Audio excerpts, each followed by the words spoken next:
Pai Supremo, o Deus da guerra, o viajante, o Deus dos mortos. São muitos os arquétipos pelos quais é conhecido o maior Deus de Asgard, e a melhor maneira de conhecer o seu mundo é através de alguém que trabalha com ele. Sim, Diana Paxson nos conta muitas coisas em seu livro O Mundo de Odin.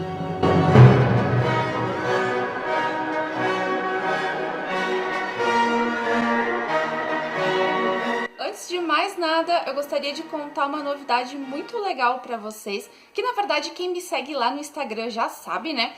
Que o canal Velejando por Livros foi selecionado para integrar o time de parceiros do grupo editorial Pensamento para o ano de 2021.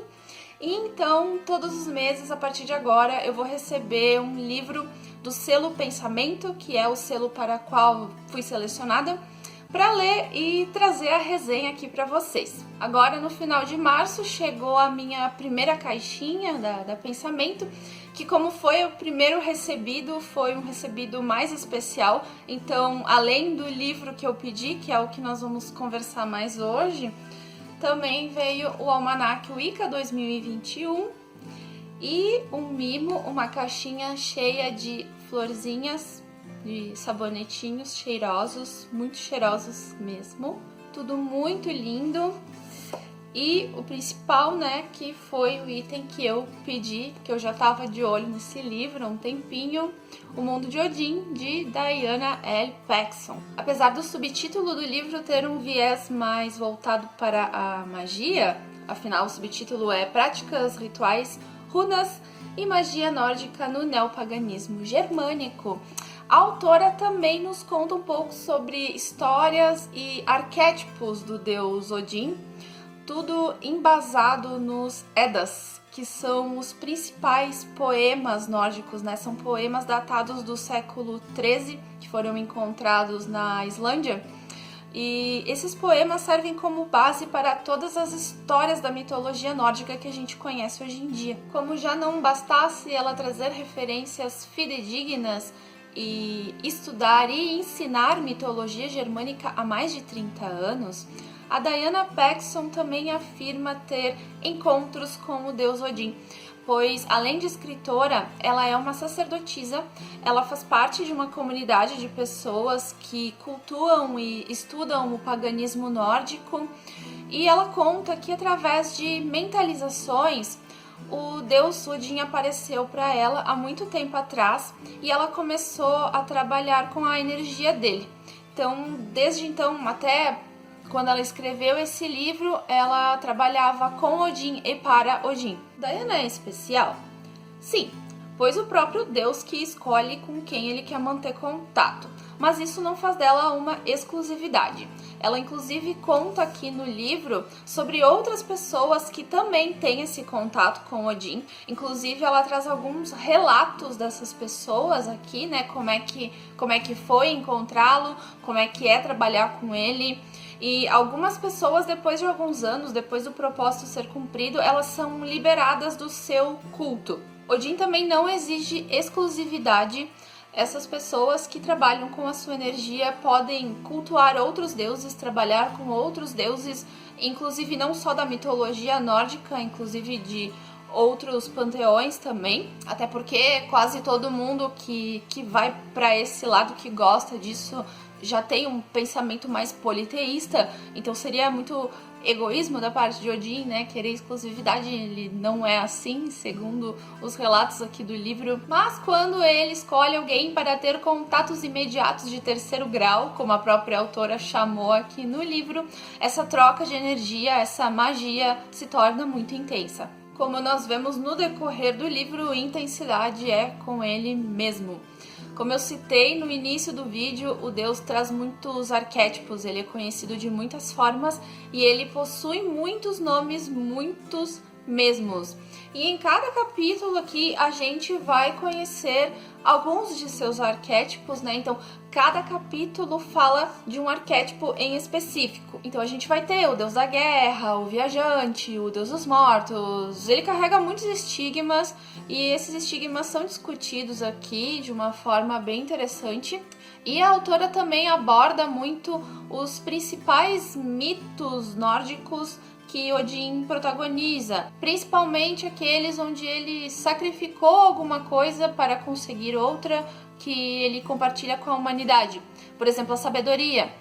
Para conseguir a sabedoria, Odin sacrificou o próprio olho. Ele arrancou o próprio olho e jogou no poço de Mimir para conseguir sabedoria, que depois ele compartilhou com a humanidade. Por isso, ele sempre é retratado como caolho. Até nos próprios filmes da Marvel, do Thor, né? Na cultura pop, Odin sempre aparece com um tapa-olho. Aliás, a autora aborda muito a influência de Odin na cultura pop, e algo que ela falou bastante no livro que eu gostei foi sobre a obra do Tolkien.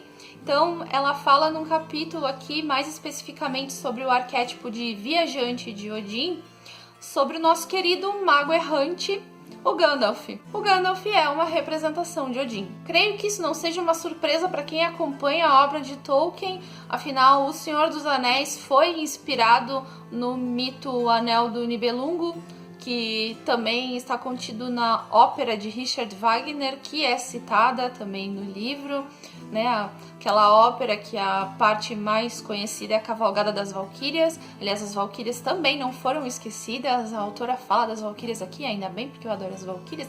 Mas voltando ao mago Gandalf, a descrição física de Odin viajante é muito parecida com a descrição que o Tolkien faz do Gandalf. Afinal, os dois têm barba comprida, usam manto, usam um chapéu azul, né? O Gandalf no livro usa o chapéu azul. O azul é uma das cores de Odin. E eu gostaria de ler um trecho aqui do livro que fala mais sobre isso, não só sobre o Gandalf, mas de uma forma geral sobre a obra do Tolkien. Afinal, aqui é um canal onde idolatramos a obra de Tolkien e tem umas coisas aqui que eu não sabia, então eu acho que é interessante compartilhar com vocês. O nome Gandalf, One Elf, se origina do catálogo de anões no Voluspa, que também forneceu muitos dos nomes de anões em O Hobbit. O Voluspa, ele faz parte daqueles poemas que eu comentei antes dos Eddas. Ele é um dos principais, é um dos mais conhecidos, é a Profecia do Vidente, se eu não me engano, o Voluspa. Em O Senhor dos Anéis, o bruxo cresce em estatura tanto física quanto espiritual. Para os elfos, ele é Mithrandir, o peregrino cinzento. Entre os outros Kindreds, ele tem ainda nomes diferentes. Kindreds são as comunidades, tá? Depois que Gandalf se perde em Moria, a canção de lamentação de Frodo relaciona suas viagens, mas também sua capacidade de se comunicar com todos os seres e suas habilidades como guerreiro e agente de cura. Ele é um senhor da sabedoria, um lutador mortal e um velho com um chapéu surrado, que se apoia em um bastão. Gandalf não é um dos nomes de Odin, mas está apenas a meio passo de Gondlir, que quer dizer o portador da vara, que é um dos nomes de Odin. E sua caracterização é inequivocadamente odínica, que é aquilo que a gente estava comentando antes, né?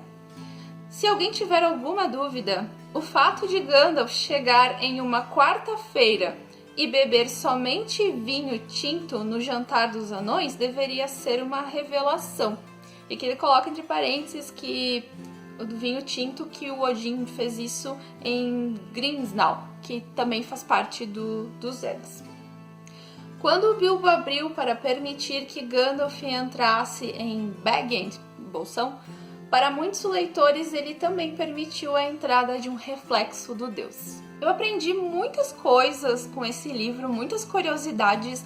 Tem inclusive uma parte que fala sobre as runas, traz aquela história de como Odin obteve as runas na Yggdrasil, a árvore que liga os mundos. E a gente tem uma tabela comparando o alfabeto rúnico, o Fudark novo, o Fudark antigo e o dos anglo-saxões, que acrescentaram mais runas. Então, esse livro ele é uma ótima fonte de pesquisa para quem estuda e gosta dessa parte da mitologia. A autora também reúne diversas referências de outras obras publicadas, o que dá até um certo ar acadêmico para esse livro, só que mantendo ele bem ligado à cultura pop, como eu falei, descrevendo as principais histórias da mitologia e explicando essas histórias. A autora também faz explanações sobre os pensamentos dela, o que ela pensa que realmente os deuses pretendiam em tal situação. E no final de cada capítulo a gente tem sugestões de práticas, de meditações para se conectar com Odin, para quem quer se aproximar do deus mesmo e fazer uso de sua magia. Enfim, ele é um livro muito completo, mas eu acredito que ele seja melhor apreciado por aqueles que já têm alguma familiaridade com Odin e com mitologia nórdica.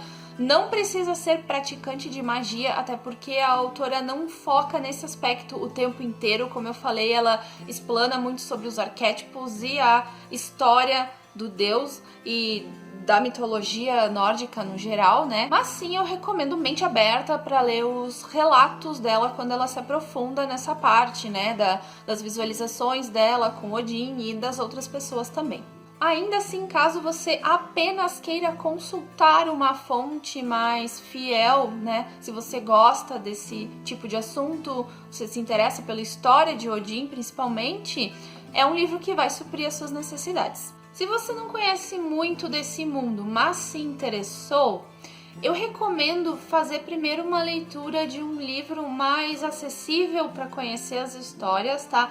E eu me sinto aqui à vontade de recomendar O Mitologia Nórdica, do Neil Gaiman. Eu já falei sobre esse livro aqui no canal, então eu vou deixar nos cards.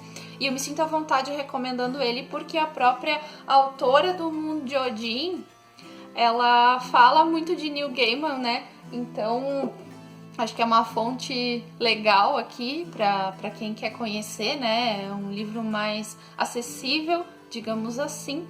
Até porque o mundo de Odin não é exatamente muito fluido. Ele tem muita informação, mas ele é um livro ótimo para quem se interessa pelo assunto e quer aprender mais. Eu aprendi muita coisa com ele, tanto coisas mais assim da história dos nórdicos de Odin, quanto de curiosidades mesmo, né?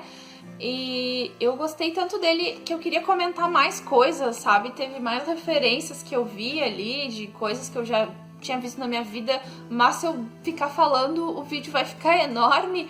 Então, assim, se alguém quiser ler esse livro, se alguém se interessou, eu vou deixar o link da editora Pensamento aqui na descrição do vídeo.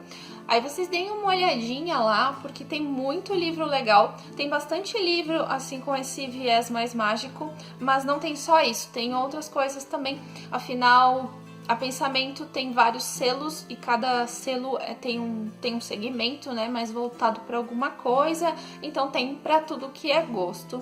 Vou deixar também o Instagram do Grupo Pensamento, né, para quem não conhece muito, conhecer mais sobre o lindo trabalho dessa editora. Eu quero agradecer a Pensamento, dizer que eu já tô amando essa parceria, gostei muito dos itens que eu recebi na minha primeira caixinha, no meu primeiro recebido, e sobretudo adorei fazer essa leitura. Esse livro excedeu as minhas expectativas, então muito obrigada. E muito obrigada para quem está assistindo o vídeo até agora. Se você gostou, deixa um like, se inscreve no canal se ainda não for inscrito, me siga no Instagram também, @velejandoporlivros, porque lá eu pretendo sempre postar alguma coisa quando eu receber o livro do mês da Pensamento, então você já vai saber o que eu vou trazer aqui pro YouTube antes. Até semana que vem e tchau!